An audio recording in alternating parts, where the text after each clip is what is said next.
by all c'est que la modeling situation is that est très the préoccupante. situation is very disturbing. Around the world, countries are facing a very serious third wave of this pandemic. And right now, so is Canada. This isn't the news any of us wanted, but hospitalizations are surging. ICU beds are filling up, variants are spreading, and even people who had convinced themselves they didn't need to be concerned are getting sick. Even if the sun is shining and the weather is getting warmer, COVID-19 isn't done with us yet. And that means we all have to hold tight a little longer. Later today, I'll speak to Premier Ford about the situation in Ontario. I know we'll talk about what the spike in cases means for hospitals and the importance of vaccinating as many people as possible, as quickly as possible. We'll continue working together to keep Ontarians safe and support people and businesses through this next wave. On that note, I'll also be speaking to all premiers tomorrow about our continued and shared work to protect and support all Canadians right across the country. Tant qu'on n'aura pas vacciné le plus grand nombre de personnes possible, il faudra continuer à se protéger les uns les autres en suivant les conseils de santé publique. Un peu partout, dépendamment de l'augmentation ou de la diminution du nombre de cas, les règles devront être modifiées. L'Ontario, la Colombie-Britannique et le Québec ont déjà fait le choix difficile mais nécessaire de prendre des mesures plus strictes pour freiner la montée en flèche des cas. C'est pas facile et on sait que les mesures vont peut-être devenir encore plus strictes. Mais c'est ce qu'il faut faire. On fait ça pour sauver des vies. We need to flatten the curve to save lives. To young people, you've made tremendous sacrifices over the past year to protect your parents, grandparents, and the heroes on the front lines. Thank you. You are saving lives. We need you to keep doing this a while longer.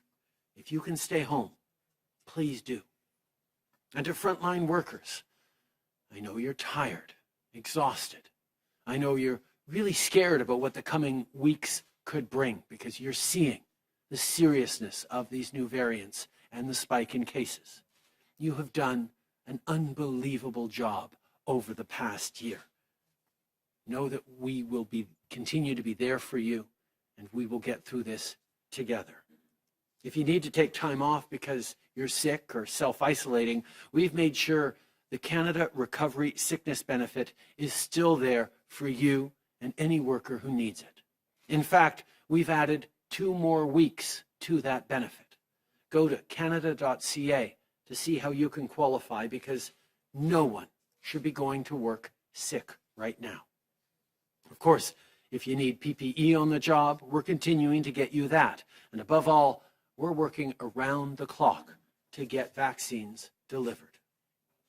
Vous connaissez probablement des gens qui ont reçu leur première dose, ou peut-être l'avez-vous reçu vous-même. Vous savez donc que chaque dose compte. On a déjà livré plus de 10 millions de doses de vaccins aux provinces et aux territoires. On n'a pas seulement atteint notre objectif pour mars, on l'a largement dépassé. Et à partir de maintenant, les doses vont continuer d'arriver de plus en plus vite. Ce mois-ci et le mois prochain, on va recevoir plus d'1 million de doses par semaine de Pfizer seulement, en plus des livraisons de Moderna et AstraZeneca. Plus tard ce mois-ci, Janssen va aussi commencer à livrer son vaccin au Canada. Et comme je l'ai dit la semaine dernière, Pfizer a confirmé qu'ils allaient devancer 5 millions de doses pour juin.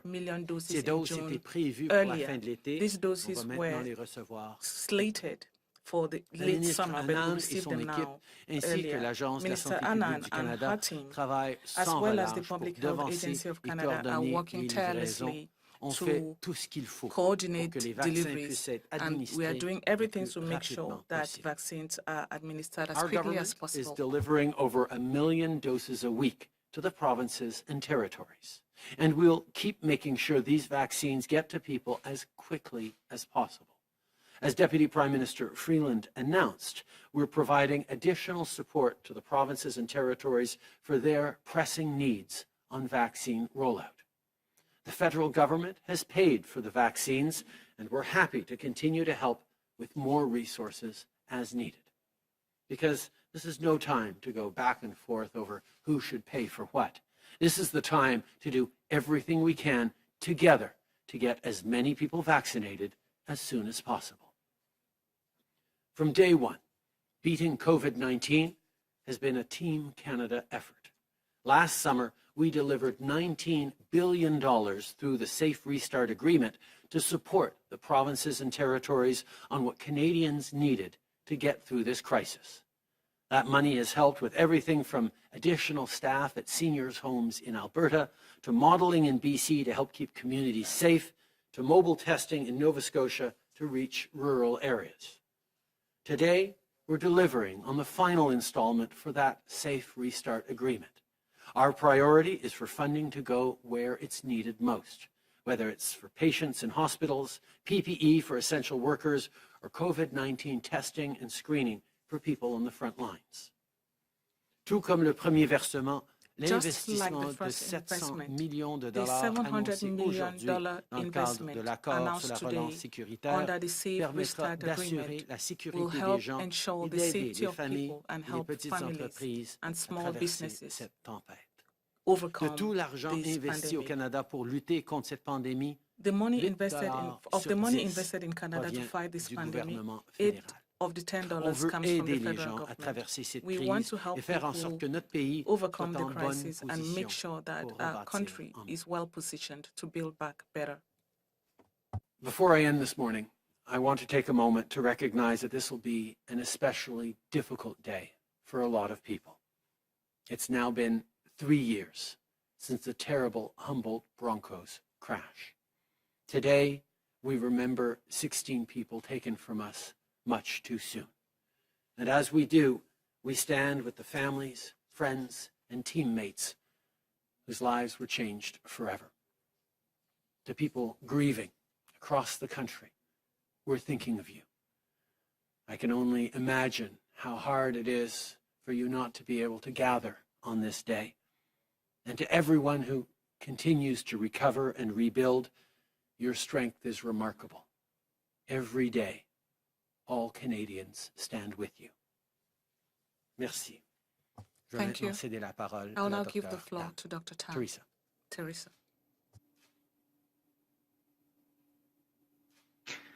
Bonjour à toutes et à tous. Good morning, everyone. Over 1 million cases of COVID-19, including over 23,000 deaths, were reported since the start of the pandemic in Canada. And this is a stark reminder of how much we've been through. With more contagious variants driving epidemic growth in many areas of Canada, we know this virus is not going out with a whimper. But our vaccine response is getting stronger every day, and we will get through this pandemic together. Just yesterday, we marked the milestone of delivering 10 million COVID-19 vaccines to provinces and territories. Over the past week, on average, there have been almost 6,100 new cases and 31 deaths reported daily. With an ongoing increase in severe and critical illnesses placing a heavy strain on the health system in many places, it is clear that community-based restrictions will be needed a while longer. Last week, an average of almost 2,400 people with COVID-19 were being treated in our hospitals each day, representing a 4% increase over the previous week. This includes over 780 people in intensive care units, which is a weekly increase of 18%. With increasing rates of infection, we are seeing a greater number of younger adults with COVID-19 being treated in hospital. This is a reminder that COVID-19 can impact people of all ages, and severe illness can occur at any age. Variants of concern are contributing to the current resurgence. The B.1.1.7 variant is known to cause more severe illness and increase the risk of death. Of the over 15,000 variants of concern cases reported to date across Canada, the B.1.1.7 variant continues to account for over 90%, and has likely replaced the original virus in some locations. A significant increase in the number of cases of the P1 variant is also cause for concern. Cases due to this variant rose from about 460 cases a week ago to now 857 cases reported in Canada, with the majority of these reported by British Columbia and Ontario to date. Early evidence suggests that the P1 variant may reduce the effectiveness of vaccines, making it even more important to control its spread. With variants of concern posing new challenges in different locations across the country, now is not the time to travel across the regions for recreational reasons. Limit your travel to essential trips only to do your part to stop spread. Tomorrow marks World Health Day, bringing attention to a specific health concern common to many people around the world. This year's theme, Building a Fairer, Healthier World, serves to remind us of the inequitable impact that COVID-19 has had for many people in Canada and around the world. It also challenges us to ensure that our pandemic response prioritizes interventions that will support good health and safe recovery. Building in actions to address inequities in our response makes us stronger and more united. I know that we're all tired and looking forward for a break, but now is not the time to let down our guard or travel for recreational purposes. Please continue to follow local public health recommendations, stick to the safer habits we've learned, and get a vaccine when it's your turn. The bottom line is no one is protected until everyone is protected. Thank you. Bonjour à toutes et à tous. Good Depuis morning, le début de everyone. la pandémie au Canada, il y a eu plus d'1 million de cas de Over 1 COVID-19, million cases dont of plus de COVID-19, 23 000 including décès. over C'est 23,000 un deaths rappel sévère reported de since the toutes les start of the épreuves que pandemic nous in avons Canada. déjà It's a subies. stark reminder Les of how variants les much plus we've been through, contagieux étant à with l'origine more de la contagious croissance de variants l'épidémie driving dans de epidemic nombreuses growth in régions many du pays. areas of Nous Canada. savons que ce We virus know ne disparaîtra this pas sans virus is laisser de not going traces. out with a whimper. Cependant, de plus en plus de But gens sont our vaccinés chaque vaccine jour response et nous is nous getting sortirons stronger de every cette day, and we pandémie will get through ensemble. this pandemic Nous avons together. atteint hier le jalon des Just 10 yesterday, millions de we doses de vaccins marked the livrées aux milestone of provinces delivering et aux 10 million territoires. COVID-19 Au vaccines cours to de la provinces dernière and semaine, territories. presque 6 Over the 100 past nouveaux week, cas et on 31 average, décès there ont été have been signalés en almost moyenne chaque jour. 6,100 new cases and L'augmentation 31 deaths constante du reported nombre de daily, cas graves et with an critiques ongoing exerce increase une in forte severe pression and sur les systèmes critical de santé illnesses, dans de placing a nombreuses heavy régions. strain on Et the il health est évident system que in les many restrictions places. It communautaires is devront clear être maintenues community-based pendant un restrictions certain will temps be needed encore. a while Au longer. cours de la semaine dernière, Last une week, an moyenne de average of almost there is an internet problem with Dr. No. Interpretation will resume when the sound resumes.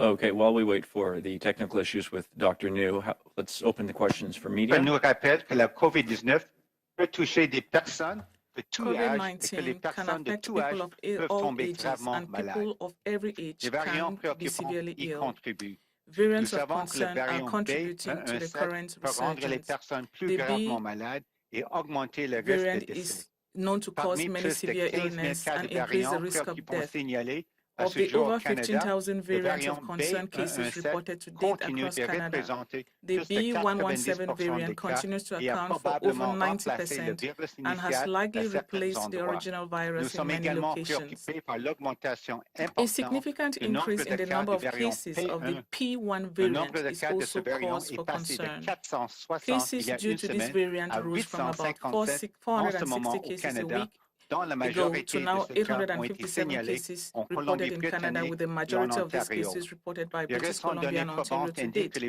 Early evidence suggests the P1 variant may reduce the effectiveness of vaccines, making it even more important to control its spread.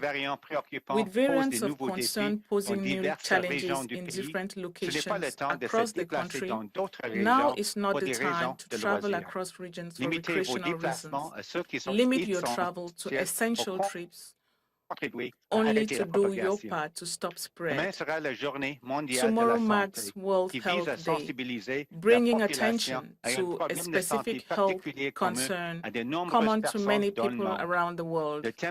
This year's theme, Building a Fairer, Healthier World, serves to remind us of the inequitable impact that COVID-19 has had for many people in Canada and across the world. It also challenges us to ensure that our pandemic response prioritizes interventions that will support good health and safe recovery. Building in actions to address inequities in our response makes us stronger and more united. I know that we are all tired and looking for a break, but now is not the time to let down our guard. Please continue to follow local public health recommendations. Stick to the safer habits we've learned and get a vaccine when it is your turn. The bottom line is no one is protected until everyone is protected. Thank you. Thank you, Dr. New. We'll now turn to questions from media. We'll start on the phone. One question, one follow-up. Operator. Thank you. Merci. Please do not hesitate to press *1 on your device's keypad. N'hésitez pas à faire étoile 1 sur votre appareil. Première question, Marie Vastel, Le Devoir. À vous. Question, Marie Vastel, Le Devoir.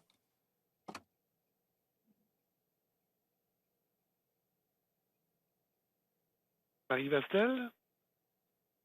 Oui, bonjour, vous m'entendez? Good morning, can you hear me? Ben, je m'entends en écho, donc vous avez ma I am getting an echo. Je ne sais pas si ma question est pour vous, Monsieur Trudeau. My question is for you, Mr. Trudeau. Maybe Minister Haidou may want to add. I would like to know what you have arrived at when it comes to the vaccine passport. In the United States, the CDC has changed its regulations recently for travel, saying that people who have not been completely vaccinated will still be at risk. There's lots of problems at the borders. We have family members who've been separated and also businesses. So do you intend to relax the rules for those who are completely vaccinated, particularly for the United States, so that maybe vaccines should proceed quickly at the border? Answer. Thank you very much for your question. Many people are thinking of what they can do this summer, thinking about trips and family visits, but we are not yet there. We are still in the middle of a very serious third wave. People must be very careful in the upcoming weeks for us to flatten the curve. That is the main priority. Of course, we all hope to be able to reopen the borders so we can start traveling in the coming months. We shall continue working with our partners in the United States and elsewhere in the world to make sure that that is done the right way. We have already seen the importance of vaccines for international travel dans une période pré-pandémie dans les dernières années. Before the pandemic, ça va sûrement être important, mais les détails de ce qu'on va faire pour ça, on est encore en train de les travailler. We are still working on them. Évidemment, comme tu as souligné, but of course, as you said, it's not right away. We are going through a third wave, and we must continue hanging in there for a few more weeks so that we can really flatten the curve and allow that the vaccines that will arrive in millions in the coming weeks have an effect. Patty. Well, thank you very much. And the Prime Minister is absolutely right. Now is not the time for Canadians to be thinking about traveling as we work so hard to flatten the curve. And we, thank the many, many Canadians who are sacrificing in ways that we see, in ways that we don't see. I'll just say that on the topic of vaccine passports for international travel, of course, we remain committed to having those conversations with our international partners, because however that conversation evolves, we want to make sure that Canadians have the right kinds of documentation for future travel. Yes, Marie? Oui, merci. Je comprends que Thank c'est pas une you. question qui se I pose understand demain, that it's not something mais that il will be reste qu'il y a done d'autres pays où la tomorrow, vaccination but est in franchement other plus avancée que countries, chez nous.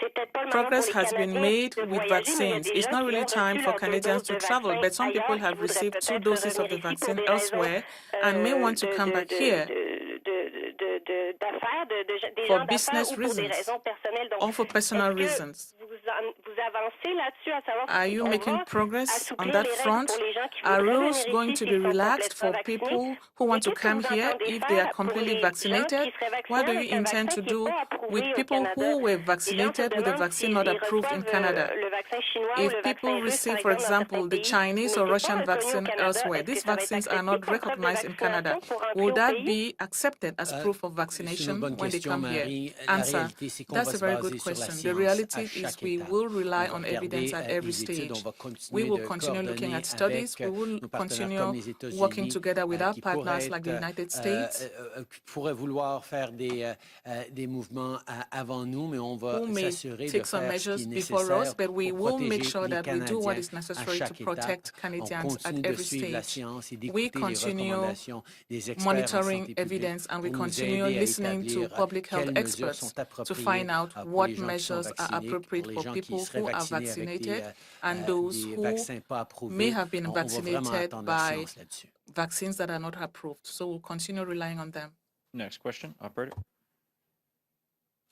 Thank you. Merci. Next question, Kate Bolingaro, Bloomberg. Line open. Hi, Prime Minister. My question is for you. I am wondering, what does Janet Yellen's push for a harmonized corporate tax rate mean for Canada?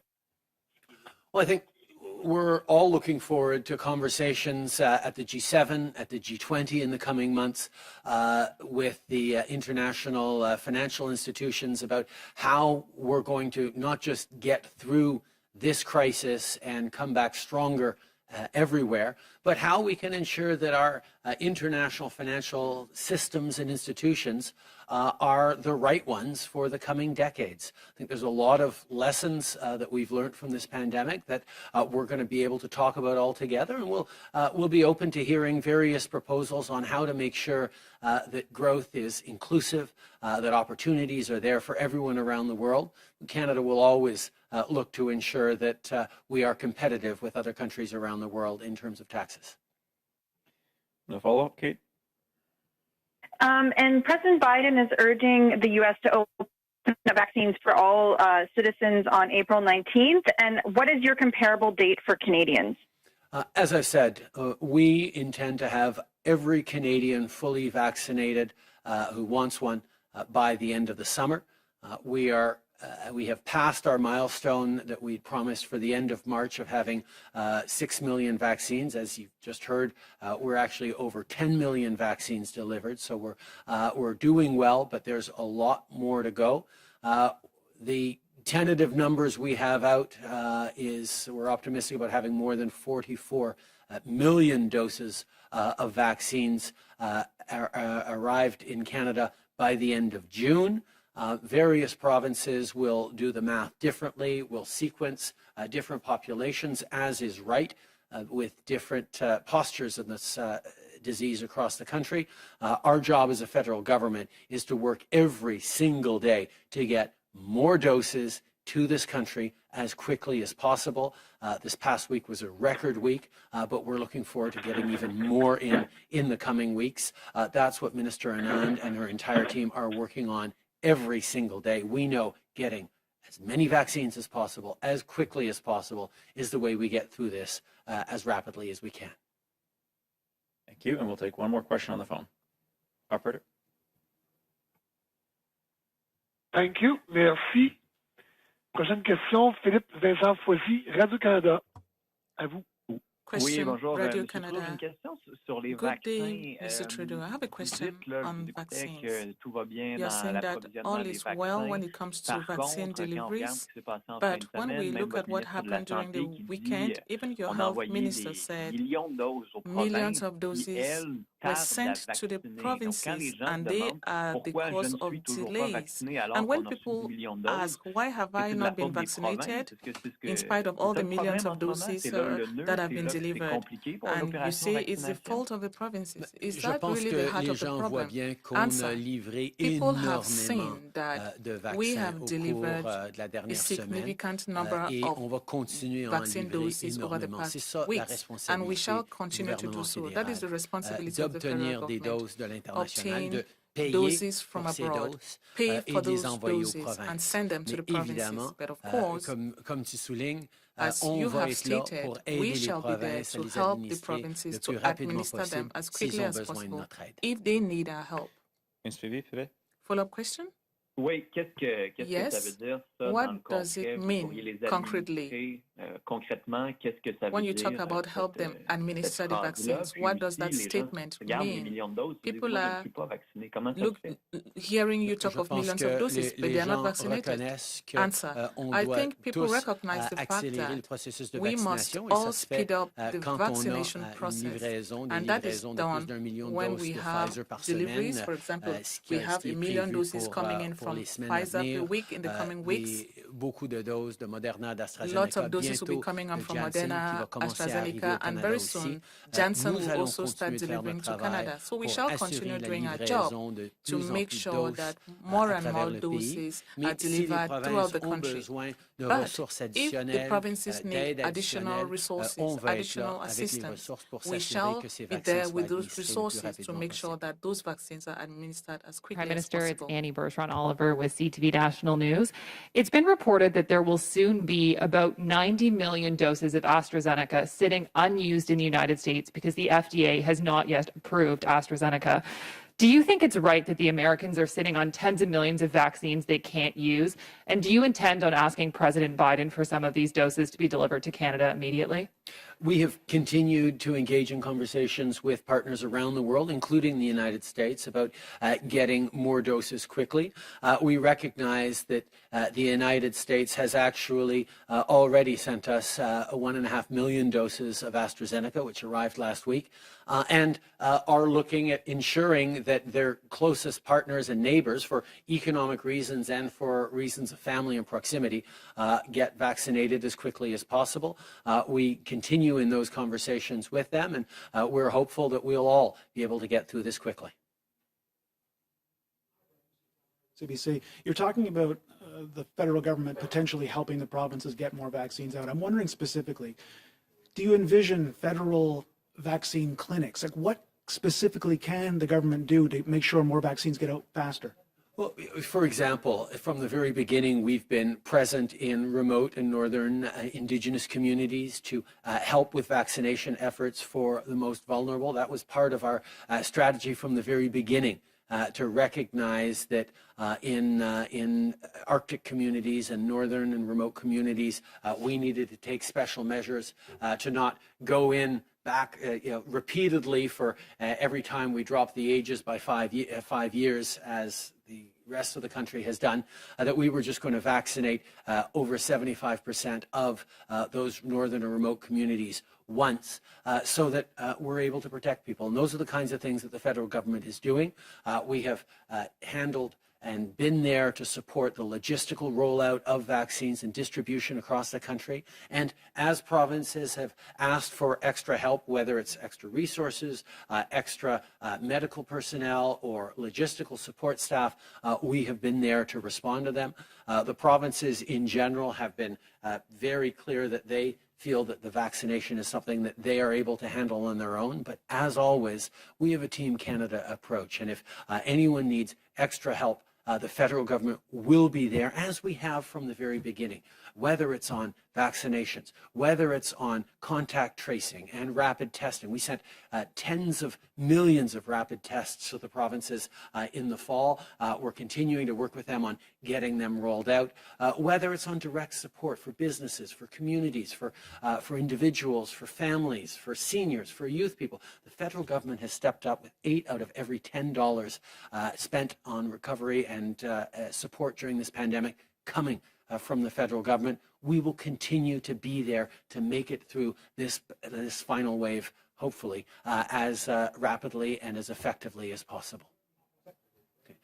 Depuis les tout débuts, le From the gouvernement very beginning, fédéral the a federal été là government pour has been aider les there to provinces help à travers provinces cette pandémie. On overcome respecte the toujours la pandemic. juridiction des We provinces. still Il y a respect beaucoup de the provinces qui nous ont dit non, ils jurisdictions n'ont pas of besoin provinces. de notre Some aide pour provinces said they livrer did not need our les help vaccinations aux for patients, vaccines to mais be administered to certainement, patients. on va être là But pour continuer we d'appuyer shall of dans course be les there endroits où to on continue en a providing besoin, support comme when on l'a needed, fait just dans as we did les communautés rurales et in nordiques, rural and northern et communities. comme on va continuer de faire And as we will pour continue la to recherche des do contacts, pour with le dépistage contact rapide, tracing, pour les rapid appuis directs aux testing, petites direct entreprises, support aux systèmes de to santé small et aux familles et aux businesses, travailleurs. health systems, On a été là families and depuis le workers. début We've been there pour aider right et on from va the very continuer beginning to d'être là help, and we dès shall continue que les being there provinces nous demandent. Mais notre once the responsabilité provinces so primordiale, request. c'est d'assurer But la our priority livraison du is to plus make grand sure nombre that de the vaccins greatest number of possible vaccines le plus possible rapidement are delivered possible. as Et c'est quickly as exactement ce possible. qu'on est en And train that de is faire. La exactly semaine what we're passée, doing. on a Last battu tous week, les records pour les we vaccins beat livrés, mais all on sait records qu'il for reste encore vaccines delivered, énormément but à we faire know that et on there's va still a lot of continuer work d'en to do, livrer. and we shall continue And you're going to be delivering those talking to vaccines. the Ontario Premier later on today. Ontario and Ottawa have been pointing fingers at each other in terms of supply of vaccine, distribution of vaccine. I'm just wondering, not just Ontario, other provinces as well. So how do you say there's a Team Canada approach to this when there's this level of sniping between the levels of government? Well, I think we're in a situation where everyone is exhausted, not just families, workers, small businesses, frontline workers, but also leaders. This has been a very, very long year. And as a federal government, we've not engaged in pointing fingers or laying blame or judging. We're not going to do that. We are there to help. I made a simple promise way back in the beginning of this pandemic that we would have people's backs. And that's what we've done. Have we done everything perfect? No, of course not. But are we continuing to work hard every single day to get more vaccines into the country and to support provinces and territories on delivering those vaccines, of investing in contact tracing, in rapid testing, in supports for families, in this sickness benefit, for example, that we're announcing is renewed by 2 more weeks so that people don't face impossible choices about going to work and risking infecting your neighbors or putting food on the table. We have been there every step of the way to support the Team Canada approach, and we will continue to. Depuis les tout débuts, Answer repeated in French. le From the gouvernement very fédéral a beginning, fait the un choix federal très government simple made a d'être simple là choice pour les Canadiens to be there for pendant aussi longtemps Canadians que ça for prendrait, as long as avec tous possible, les moyens que ça with prendrait. all the resources Et that c'est exactement ce qu'on a fait. that will be Que ce required, soit and that is avec la exactly what we livraison did. des vaccins de Be it l'international, with the que ce delivery soit of le vaccines from partenariat avec les abroad, provinces sur le partnerships with the dépistage, sur provinces la on recherche des testing, contacts, que ce soit contact avec les tracing, investissements comme le Fonds pour la investments relance. like Nous the allons Restart continuer Fund. d'être là. Je comprends que We les shall gens sont continue being fatigués, there. les gens Understand that sont people are tired. épuisés, que ce People soit are les exhausted. travailleurs de première ligne, que ce Be soit it les first familles, line les workers, aînés, les jeunes, families, ou que ce soit les dirigeants seniors, eux-mêmes. young people, even the C'est leaders pas facile, themselves. It cette is not pandémie. easy, this pandemic. Et je comprends que ça peut être And I frustrant par understand that moment. it can Mais sometimes be en tant que frustrating. gouvernement But fédéral, as a federal on a government, été là pour les gens, we have on a been été there for là pour people, les provinces et we les have been territoires, there for et the on va provinces and continuer territories, d'être là and we en shall faisant continue tout being ce qu'on there peut pour by doing livrer all le we plus grand can nombre de to vaccins le deliver the plus greatest rapidement number of possible vaccines pour as quickly as passer à possible travers tous to ensemble. be able to overcome together. Beeman, Global News. Hi, Prime Minister. With more younger people getting more seriously ill, as you know, that's prompting a push, especially in Ontario, to prioritize essential workers. understanding that those vaccination decisions are up to the provinces, what do you think needs to change about the rollout? And will you be asking Premier Ford on your call today to prioritize essential workers? I look forward to speaking with Premier Ford this afternoon and offering whatever support I can offer. We know that the situation is serious, not just in Ontario, but right across the country, and different jurisdictions are making the decisions that they feel are appropriate for them to keep people safe, to get through this as quickly as possible. And I'm going to check in with him to see what we can offer as a federal government to help get Ontarians and indeed all Canadians through this as quickly as possible. And on essential workers, there are calls still growing louder for guaranteed sick leave. I understand that you've extended the recovery benefit, but are there talks underway at the federal level for guaranteed sick leave as separate from the benefit? We brought in a 2-week sick benefit, recovery benefit to ensure that anyone who comes down with a sniffle or symptoms or has to self-isolate is able to stay home and not worry about being able to pay the rent or put food on the table. That was an initiative that the federal government went forward with, and given this third wave, we've extended it by another 2 weeks, so that's available for people. And if you want to find out how to apply for it, just go online to canada.ca. And you'll be able to canada.gc.ca, and you'll be able to figure out how you can apply for it, because we want people to understand that even during this third wave, the federal government will continue to be there to support them. Now, a number of provinces have moved forward as well with complementary measures, and I encourage people to look into the supports that they can get as well. We need to hold on. We need to hang in there to get through this third wave by holding tight and looking out for each other and flattening this curve. And everything we can do as a federal government, everything we can help the provinces do is going to help us get through this with one last push. Good afternoon, Mr. Trudeau. Mana Hamidi with the Canadian Press. What's your reaction to the charges in Iran on the tragic airliner shoot-down? Do you trust the justice system in Iran to deliver justice to the families of the victims? We are tremendously concerned about the lack of accountability that Iran continues to have on this issue.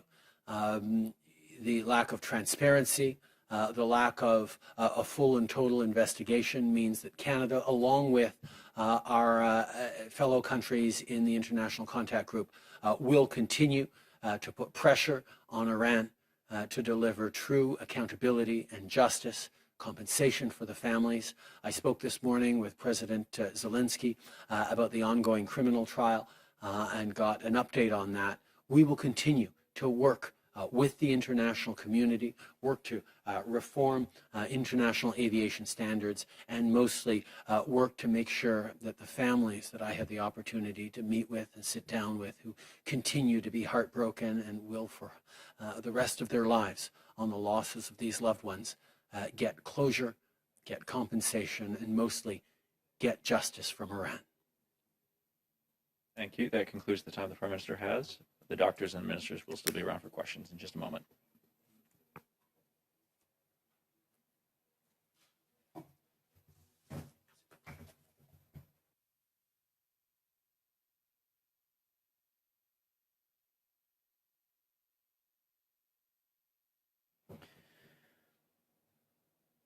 So we'll go back to the phone for questions. Operator. Thank you. Merci. Next question, Ryan Tumulty, National Post. Line open. Yeah, this question's for Minister Hajdú.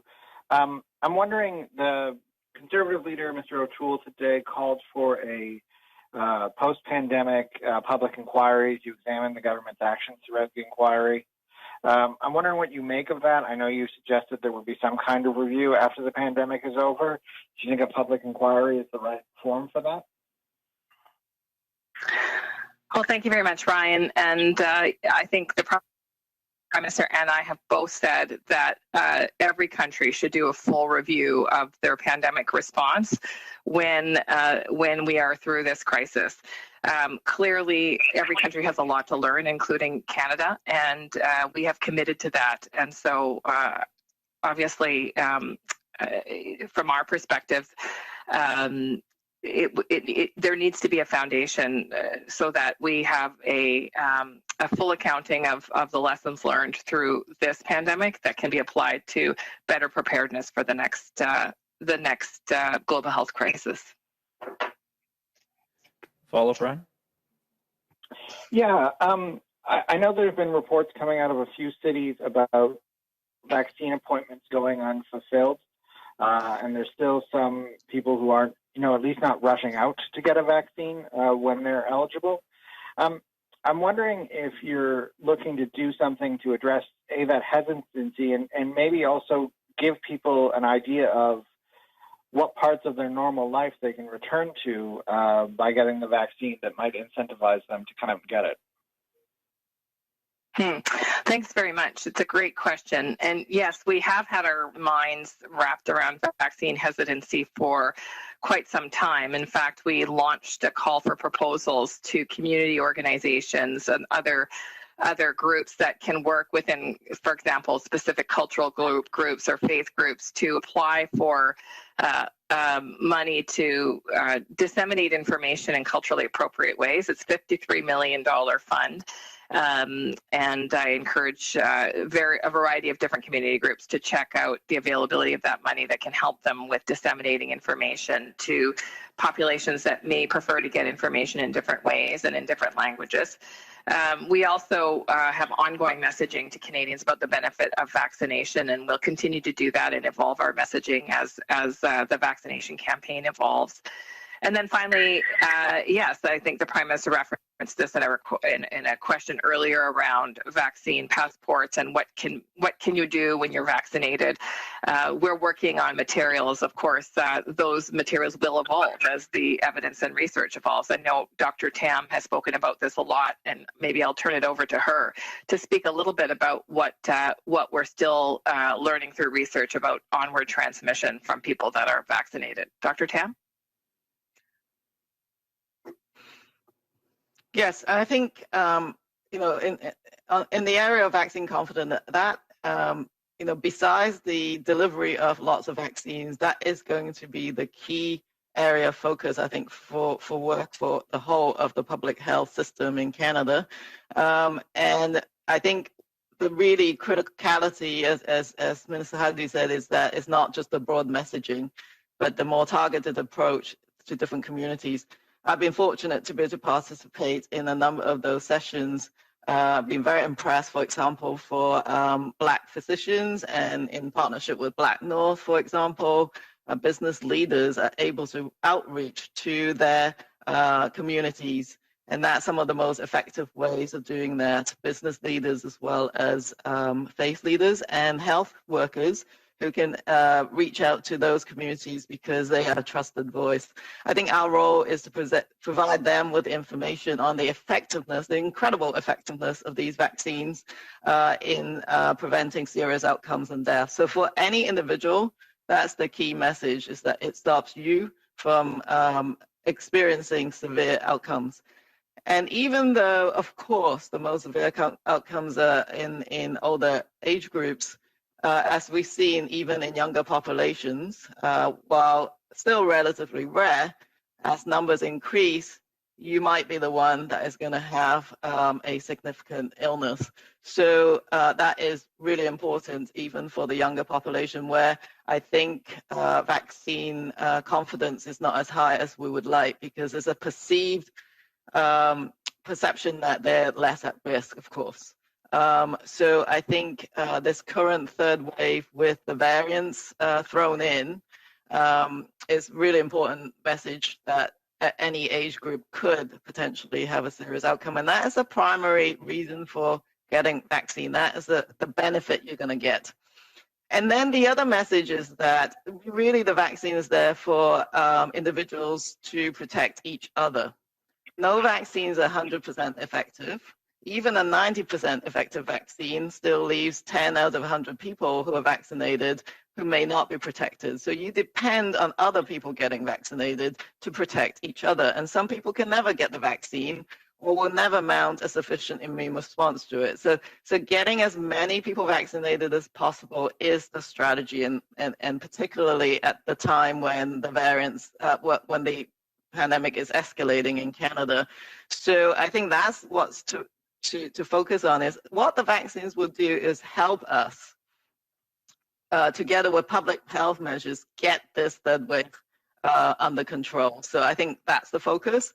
Of course, beyond that, depending on your epidemiology, which is different in different parts of Canada, whether you're in Newfoundland versus in Toronto right now, you will be able to undertake increasing different types of social interactions, both as a result of the success of your public health measures and vaccinations.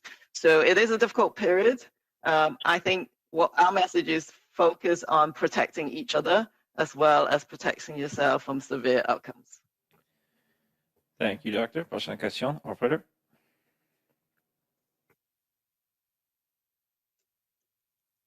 Thank you. Merci. Prochaine question, Catherine Lévesque, La Presse canadienne. À vous. Catherine Lévesque, La Presse canadienne. Oui, bonjour à vous tous. Ma question Good est pour afternoon, les everyone. My docteurs. question Vous is aviez for dit the dans votre doctors. allocution You said d'introduction que in your introductory le vaccin allait remarks être moins efficace that contre le the variant P1. vaccine Je will me be demandais si less vous pouviez nous donner plus effective de against détails the sur les one preuves of the finalement qu'on a que variants. le Could you give variant us P1 est more plus résistant au details vaccin on contre la the fact COVID-19? that Merci. P1 is more resistant to the vaccine, the COVID-19 vaccine? Merci pour la question. C'est Dr. New. Peut-être moi, je peux Thank you for the commencer. question. This is Dr. C'est sûr No. que Let me les start. entreprises, It's Pfizer, true that aussi people Moderna, who've tous les taken fabricants des Pfizer vaccins and continuent à, Moderna, à évaluer, faire des well, all expériences dans the leur laboratoire manufacturers are contre continuing evaluations le in their virus, laboratories incluant les variants, against the virus, pour voir si including the les vaccins variants, sont to encore see if the efficaces. vaccines are still Jusqu'à date, effective. la plupart To des date, vaccins et aussi la plupart des most variants of sont encore the susceptibles variants avec les vaccins, mais c'est quelque chose à suivre. are responding On to the sait aussi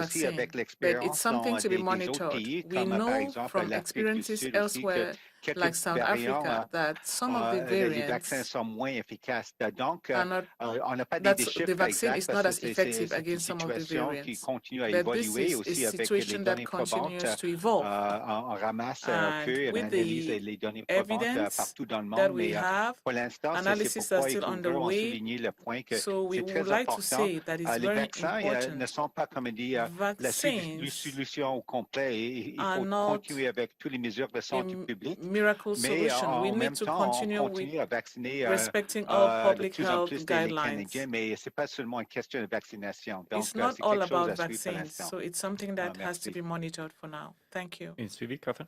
Follow-up question, Catherine? Oui, si je peux me permettre, Yes. écoutez, c'est juste que nous, on écrit les articles en ce We moment, et write puis on est en articles, train and d'informer les now Canadiens à we savoir are qu'est-ce qui se passe, informing qu'est-ce qui est Canadians la, so that they la can know réelle what is going situation. on. Donc, j'apprécierais What is si on the pouvait real avoir plus de situation? détails So I'd sur like to P1. have And maybe more Minister Heidi, details. you'd want to jump on this because, you know, we have Canada's top doctors telling us that one of the variants actually spreading and multiplying in Canada is actually resistant to the vaccine. So I was kind of wondering what was your message to Canadians right now, and also relating to travel? Should Canadians not go to BC because the variant P1 is multiplying there? Maybe if you could just kind of recenter the message around that and tell us what's the situation around P1. Thank you. Do you want me to start? Well, I could start to. This is Teresa Tam. I'll talk a little bit about this. So I actually, the Chief Medical Officers of Health had regrouped just to discuss the evolving situation with the P1 variant, including the clusters in British Columbia, Whistler as well, and some of the news that you would have heard about some of the clusters in Alberta. And we're also discussed with Ontario and other jurisdictions in increasing their gathering of information on this particular P1, but also doubling down on being really careful with case contact management, testing of contacts, double testing of contacts, chasing contacts of contacts to try and as much as possible, slow down and reduce the spread of this virus. We said in our introductory remarks, Dr. New and I, after discussing with the chief medical officers, that now is not the time to travel for recreational purposes. We were concerned that, for example, if different people from different provinces ended up at a ski resort, that there are variants in those settings, that there's a potential for spread within Canada between provinces. So I think it's a very clear message that do not travel for recreational purposes outside your own, locality. Right now, that's really important. So secondly, in terms of why the P1 variant is important, we're still gathering information, as the news says. There's still a level of uncertainty about whether this P1 variant causes more severe illness or not. They're not seeing that necessarily in BC. That is increased severity, but with increased numbers, they are seeing more people being hospitalized or going to the ICU. They are younger people because that's the population that were infected, the demographics. And so I think the message is P1 or other variants could infect younger populations and could cause severe illness. So do not be complacent, and we'll try and use different messaging for the younger population. Thirdly is that we don't have enough information from other countries, including Brazil, about how well these vaccines work against P1. There are only mainly laboratory antibody studies, which shows in some of them some reduced ability of the antibodies from a vaccinee to neutralize this P1 virus, which is a signal of concern. There's a mutation called E484K within this virus, which scientists think is possibly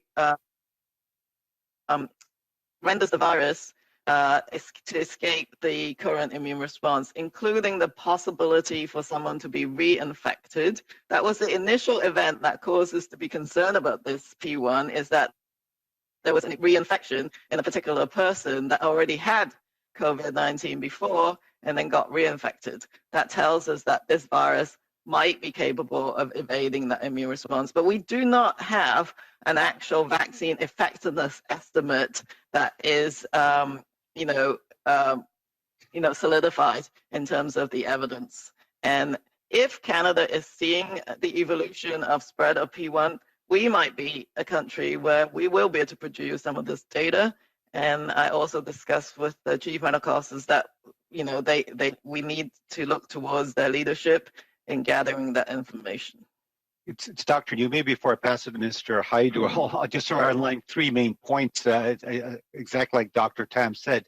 Number one, I think everyone on an individual level needs to take personal responsibility to the extent that's possible. We recognize there's issues, obviously, with essential workers and so on, but really, the personal protective measures that stay at home as much as possible, don't have sort of non-essential travel, especially vacations going from one province to another. So that's at a personal level. The second point is that what governments and local authorities can do in terms of closing stores, lockdowns, et cetera, and so on. Certainly that's been in the news, and I certainly local authorities, I think, have a best understanding of what could or should be done, and we'll let that play out in terms of what provinces do in their own sort of situation. And then thirdly, of course, the vaccines. I think at the present time, everyone, I think, as soon as you get offered one of the approved vaccines in Canada, we all wait our turn, go get vaccinated. So all those things together, the personal protective measures, measures that the authorities can put in place at sort of at a population level, and then the vaccination, I think, is the way that we're going to, hopefully, I could say, get out of this sooner rather than later. Thank you. Yeah, but sorry, if I may, so do we have proof that P1 is more resistant to vaccines? That's ultimately my question. It seems like you don't have any proof right now, what you're saying. Yeah, it's Teresa Tam. No, it's just laboratory signals in that the antibodies from vaccinees don't neutralize this virus as well. But that's the only clue we have. We don't have great information, but do get vaccinated, because there is no black and white turn on and off switch. There will be some level of protection. So still get the vaccine. Hi, it's Patty Heidi speaking. Maybe I can just add a little bit here. I will just emphasize, I think the 3 points that Dr. New made are very, very important to remember, that in fact what protects Canadians against the variants is less COVID, and less COVID depends on all of our actions. Canadians have sacrificed, as I've said before, as we've all said, tremendously over the last year and a bit. And the choices that provinces and territories are making now will determine how much more we all Canadians have to sacrifice as we get through this pandemic together.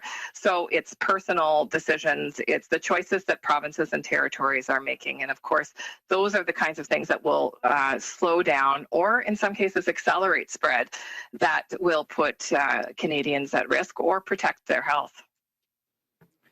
Thank you, Minister. Next question, operator. Thank you. Merci. Next question, Marika Walsh, the Globe Open. Hi, thank you so much for taking my question. My first one is for Minister Hajdu. Your tweets last night seem to be suggesting that you take issue with the speed at which the provinces and territories are rolling out the shots that they're receiving. Can you please clarify what pace you expect the provinces to be following? So how many days should it take from the time they receive the shots for those shots to be administered?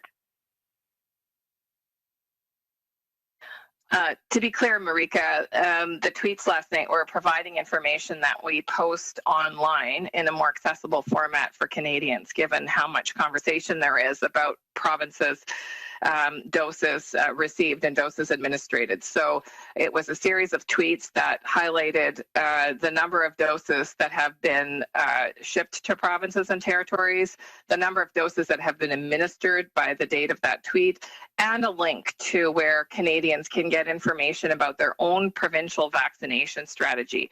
Obviously, everybody is anxious to get vaccinated. In some jurisdictions, in some provinces and territories, there's a high degree of confusion and concern, and so this information is presented to Canadians so that they have the facts as they try to figure out when their turn will come for vaccination. Follow up, Marika? Okay, that was not my question. My question is, how quickly does the federal government expect provinces to roll out vaccines? If vaccines are delivered on Monday evening or Monday during the day, how many days should it take for provinces and territories to administer those vaccines? I think the Prime Minister was clear that if any province or territory is having challenges in administering vaccines that they're receiving, my question is very specific. Well, of course, provinces and territories are going to be administering vaccines as they get them. Our expectation is that they work as diligently as possible to get them out as quickly as possible. I think that's what Canadians' expectations are. Each province and territory has a slightly different strategy. We'll be providing data to Canadians as we have all along, so that Canadians, no matter which province or territory they live in, can understand how many vaccines at any given time a province has received, how many have been administered, and where to get that information about when their time will come. Thank you. Next question on the phone, last one on the phone, operator. Thank you. Merci. Next question is from Tonda McCharles, the Toronto Star. Line open. Yes, hi. Thanks for taking my question. Minister Hajdu and perhaps Dr. Tam, can you address what is Health Canada and the Public Health Agency of Canada's plan right now for the border reopening? What metrics are you looking at in order for the country to make a decision about when the border should reopen? Maybe I can start. And I will just say that clearly now is not the time to consider international travel. And we monitor a number of different metrics, including domestic spread and provinces and territories' capacity to manage cases in their own jurisdiction, as well as the situation internationally. Clearly, we find ourselves in the middle of a third wave for many countries around the world. We have global vaccination rates that are very disparate across the world, and of course, domestically, we see a number of provinces and territories that are struggling with increased caseload. So I'll just repeat that now is not the time to consider international travel.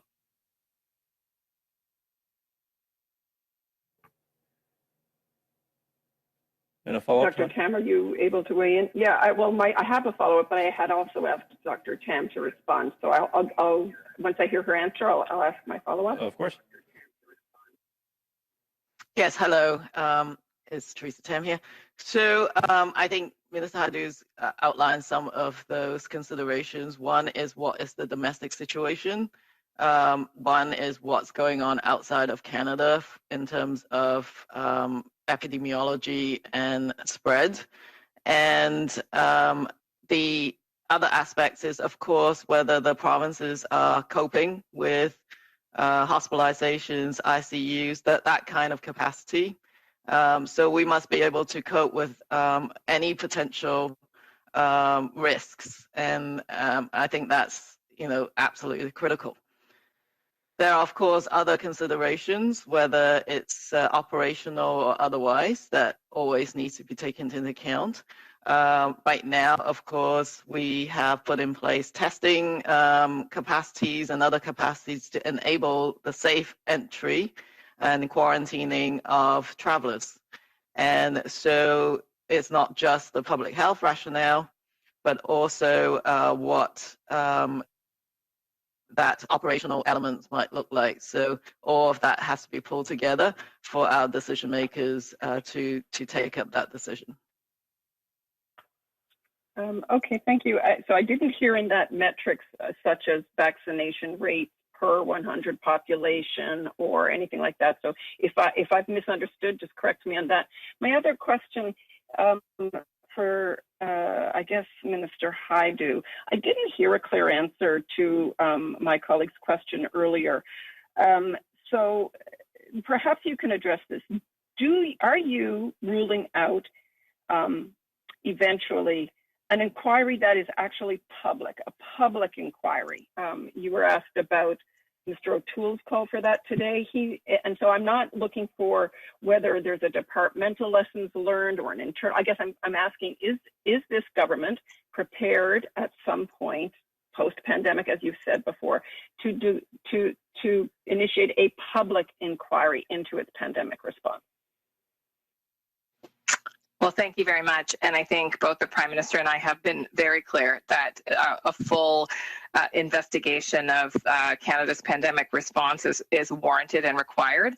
And we will do that at the appropriate time. And as I've mentioned, we are still in a crisis. And so our focus remains right now on getting Canadians and Canada through this global health crisis, protecting our healthcare systems, Canadians' lives, and Canadians' financial security. And when the time is right, our government will be very open to examining very thoroughly the response of this country to the COVID-19 crisis.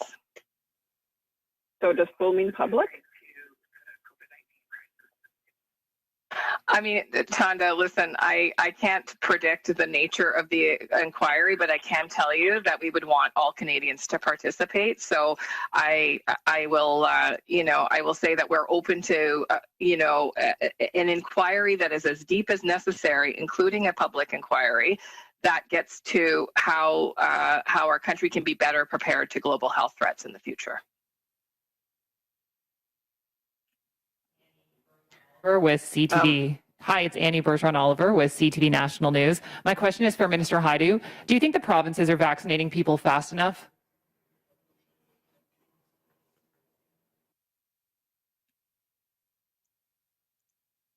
Is that we have millions upon millions of doses coming into this country every week over the next many weeks. And of course, all Canadians are anxious to get vaccinated. So I think we will continue, as I said, to be transparent with the doses that we receive into the country, how they're distributed to the provinces and how they're administered. And I would say that it is important that provinces continue to make those difficult and hard choices, not just about vaccination, about also how to control the spread of the virus so that Canadians can see an end to this ongoing health crisis.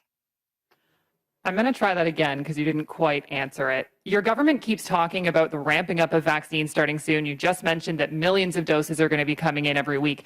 Yesterday, Ontario only vaccinated about 76,000 people, and roughly 37% of doses that have been delivered to the province are sitting in freezers. So I ask again, are you concerned that the provinces are vaccinating too slowly? Do you believe that that is the case? I think that it's hard for me to give you a general answer because, of course, provinces and territories have very different strategies across the country. But what I can tell you is we're watching closely, and we stand ready to assist any province or territory who's having a challenge in rolling out vaccination, whether that be through additional money, as my colleague Minister Freeland announced just a while ago, whether that is practical or technical support, whether that's support to reduce vaccine hesitancy in a variety of different populations, as I mentioned earlier today. But I will also tell Canadians that they will be readily able to get that information so that they can see in their own jurisdiction how many vaccines their province or territory has received and how many have been administered. It's important that provinces and territories continue their hard work, and we'll be there with them as they do this hard work. But of course, Canadians are anxious and they want to get vaccinated, and we know that time is of the essence. This really is a race between the virus and vaccination. Good afternoon. This is Man Hamidi with the Canadian Press. My question is for Dr. Tam and Minister Hajdu. What role do you see the federal government for the federal government in prodding the provinces to ensure vulnerable workers, essential workers, get vaccinated as soon as possible? So I can speak to this. Thank you for the question. I think it's very important that we understand, as I think Dr. Tam and Dr. New have outlined, that it's not just vaccination that protects vulnerable workers. In fact, we know that even some people who are vaccinated, admittedly only potentially 10%, but there are people who will still get sick despite vaccination. So it's important that vulnerable workers are protected in their workplace from catching COVID-19 using tools of public health. We need safe and healthy workplaces, and that's why our government has been there for provinces and territories with things like essential worker top-ups, with things in like the CERB, like the extension of employment insurance that provides for adequate financial supports for people to take time away from work and not go to work if they're symptomatic and get that essential test to determine if they have COVID-19. We have to remember that vaccination is a very important tool, but it's not the only tool, and that workplaces need to be safe. And of course, that is largely provincial jurisdiction. So it's very important that we protect vulnerable workers, and we do that with a variety of measures. And as I mentioned, the federal government has been there to support provinces and territories to take those steps. It's Teresa Tam. I'll just add that, of course, the National Advisory Committee on Immunization provides recommendations that province and territory have been looking at and supporting. And in this second quarter, this is a phase 2 or stage 2. Of course, there is the need to protect the people who are going to get the most sick, which still remains some of the more senior population. But at this stage, there's also a recommendation to prioritize frontline essential workers who cannot work virtually. And they have direct, close, physical contact with the public. They can't work from home. And I know that a lot of my colleagues, chief medical officers, and within their jurisdictions are trying to roll out those kind of approaches and also offer vaccines to workplaces that have demonstrated high risk, including that they've had outbreaks. So certainly you can discuss with the provinces and territories, but I know a number of them have targeted, for example, agricultural work settings, meat packing plants, shelters, and places. Of course, the long-term care homes were the first, but I know that they're looking at those strategies in terms of the current campaigns that they are setting out to do. Some of them, of course, with the data that they have, are targeting geographic areas where there's higher populations with more equity impacts, and they're often essential workers, and mobilizing your mobile clinics and providing information in different ways that these populations need to access information and access the vaccine. So the other thing that we do is try and share best practices at the Special Advisory Committee. So if some jurisdictions have tried certain approaches that worked, they then quickly share with the other jurisdictions as well. Thank you. My follow-up is for you, Dr. Tam, too. There are signs out of many provinces that the people in ICUs are younger and most don't have any comorbidities that could or would have made them at high risk. Do you have any data that show how much more infectious and risky the variants appear to be for younger and healthier people? Yeah, so based on the information I have from the other chief medical officers, many of them believe that what they are seeing is just simply an escalation in cases, and that young people, the proportion of the younger adults that are getting hospitalized is still about the same. It's not that the virus disproportionately is impacting the younger population, although the over the 80-year-olds are still doing well. They're the ones that perhaps are being protected by the initial vaccination rollouts. But increasing numbers means increasing numbers of younger people that could end up in the ICU. And ICU networks and physicians have observed that those increases in numbers. They have not provided any other sort of risk factor analysis at this point. Some of them may have underlying risk factors, but quite a number of them are previously healthy as well. And of course, that puts a lot of strains right now on the ICU systems.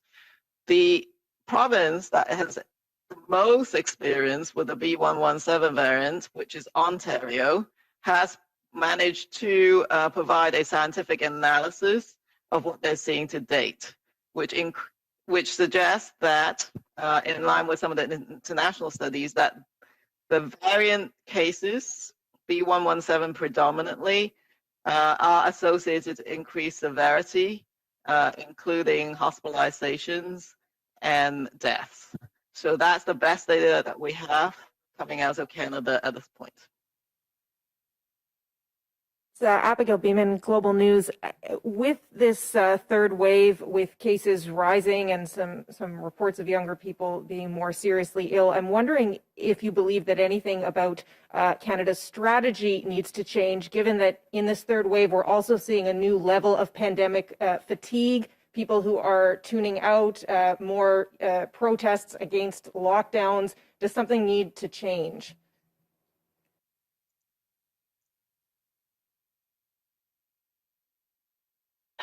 Maybe I can start. It's Minister Hajdu, and then I'll turn to Dr. Tam and Dr. New. I think what the increase in infections across the country point to is that everybody needs to make hard choices. And we understand Canadians have been sacrificing tremendously. But we also know that the choices that provinces and territories make now about, for example, what can remain open and what should be closed will determine the kinds of sacrifices Canadians will need to continue making. And so I think Dr. New's three-point plan is a good one. It's about our individual choices. It's about the prioritization of health across the country and making sure that we have a strong, healthy landscape before we make choices about opening or reopening various parts of our economy. And finally, it's about working together collaboratively with the full understanding that it's hard to have a healthy economy if Canadians are not well. It's hard to have a healthy economy if people are afraid of getting sick when they go out. So we have to continue to do this hard work together. And of course, Canadians are expecting us to do it. Yes, so with younger populations, as I said, is because of the increase in the escalation of the pandemic, maybe increased severity with some of the variants that we're seeing more cases in younger persons. So I do know that there's some very brave young people who've survived their experience with COVID-19 who are speaking out, making sure that their peer groups understand how serious the illness can be, even if these hospitalizations and deaths occur much less frequently than in senior age groups, and increase in understanding that there may be other impacts of being affected by COVID-19, including the current ongoing study of more longer-term symptoms can happen to previously healthy people. Those are just some of the facts that people need to understand. But I think outreach and using different methods to get through to different populations is very important. And so the influences of these different populations and generations we just talked about, whether they be through social media, lead influencers, or content creators, I think they like to be identified as. We've been engaging. And also workplaces, actually. A lot of businesses are trying to do their part in messaging, in providing testing or sort of supporting testing, screening, testing for screening programs, as well as they are really trying to support vaccinations, getting the message out to their workers who may be young, these working age adults, helping them get to clinics, or setting up some clinics that may be appropriate for workplaces. So I think all of those things can help on top of supporting people to take some of the time off to get tested and vaccinated. So it's not really a one size fits all, but I think all methods have to be utilized right now to get people engaged. Thank you. Dr. New. Sorry.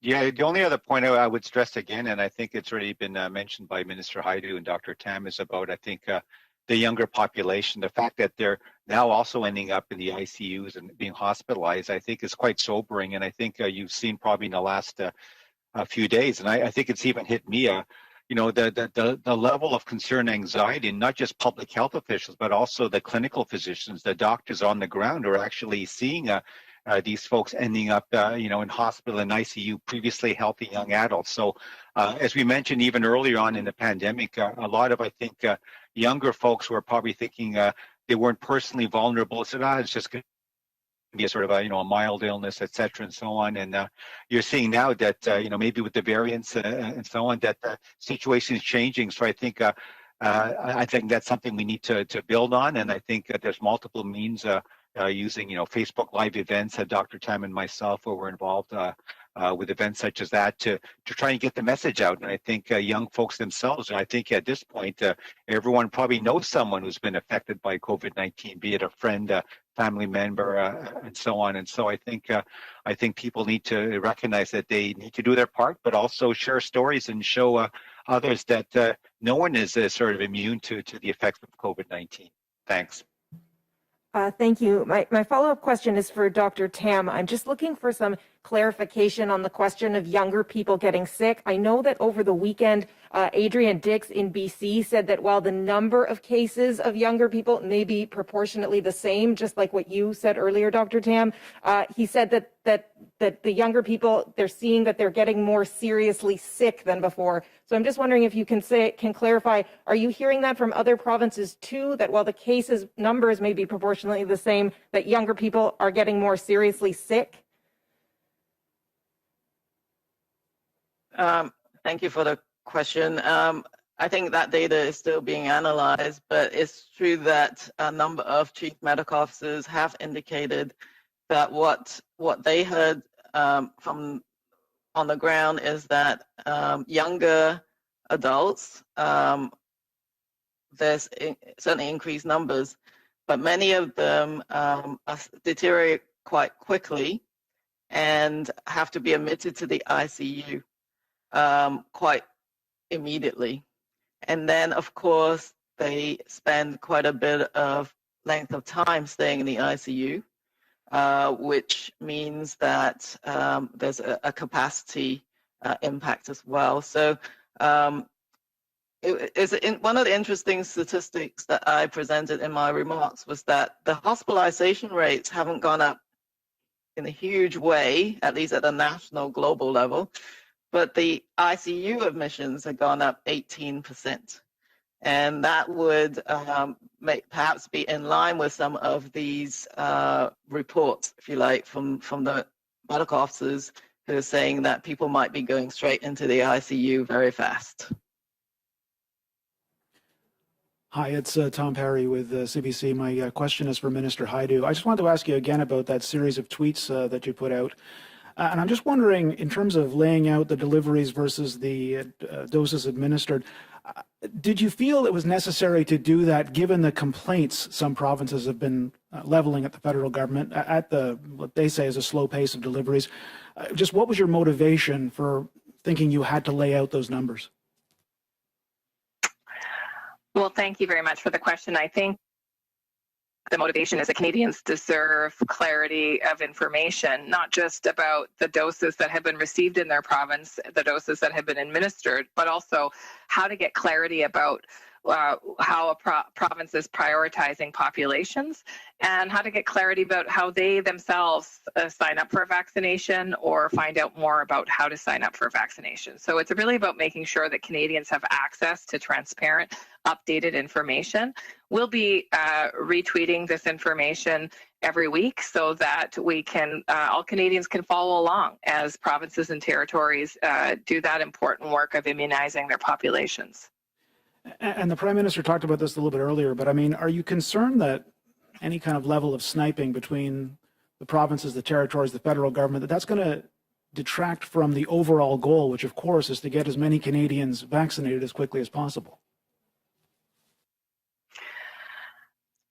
Again, the tweets that I sent out last night are factual in nature. They are the number of doses delivered to provinces and territories, the number of doses that have been administered to date, and where Canadians can get information. Canadians expect access to this information. They want to have credible sources of information. We've heard all along that it's confusing, that numbers are, flying out of a variety of different sources. And so we want to make sure as we move forward that Canadians can count on credible information that's updated on a regular basis. So as I mentioned, this information will be tweeted out weekly so that Canadians can follow along in our vaccination efforts as a country.